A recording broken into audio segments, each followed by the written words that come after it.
Bogdan Ivković je učenik prvog razreda. Vedar i nasmejan, ni po čemu se ne razlikuje od druge dece, osim što njegovo telo može da privuče bilo koji predmet. Na svoj grudni koš Bogdan pored metala može da zalepi staklo, keramiku, plastiku, čak i predmete koji su poput ove tepsije teški par kilograma. Isti sam kao oni, ja sam teti i gledam crtani filmovi. Da. Volim da se igram na kompjuter, da izlazim napolje da se igram sa decom.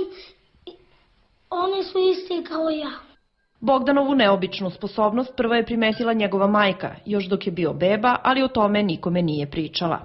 Kad je bio baš bebica, kad sam ga hranila, kašičica mu bila pala tu na grudi i zalepila se. Ja sam mislila da je to zbog hrane slatkog nešto. Dok sutradan jeo je slano, isto tako se desilo, opet je stala kašičica i onda sam shvatila da se nešto dešava čudno s detetom, ali sam prečutala, nikom nisam htela da kažem. I gledala sam preko televizije, je bio neki snimak, neki čovek lepi peglu i suprug kaže, interesantna stvar, ja kažem to i Bogdan može. Svojom energijom Bogdan je pomogao komšiji koji boluje od reume, a svoju majku leči od epilepsije. Jednog dana suprug kaže, daj da ti stavi ruku na glavu da vidimo šta će da se desi. I on je stavio ruku, meni su momentalno počele suze da teču i ja mislim da je sva ta negativna energija izašla iz mene. I od tad sam prestala lekove da pijem. Sad svakog dana po 5-10 minuta, kad koliko ima vremena, on me drži za glavu i ja više nemam problema. Ivkovića svakodnevno zovu ljudi koji misle da bi Bogdan svojim darom mogao da ih izleči od teških bolesti. Njegov otac kaže da, iako su nezaposleni i supruga i on, to nije način da dođu do novca. Oni žele da, kao i druga deca, i njihov sin ima bezbrižno detinjstvo.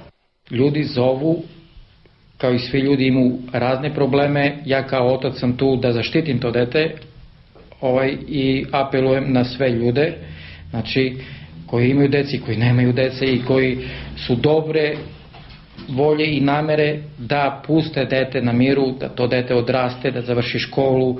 Bogdan je odličan učenik. Zbog svog dara postao je omiljen u školi. Njegovu energiju ne može da podnese jedino njegov stari računar koji se kvari čim Bogdan počne da igra svoju omiljenu video igru. Njegov san je da ima internet i laptop kome to neće smetati.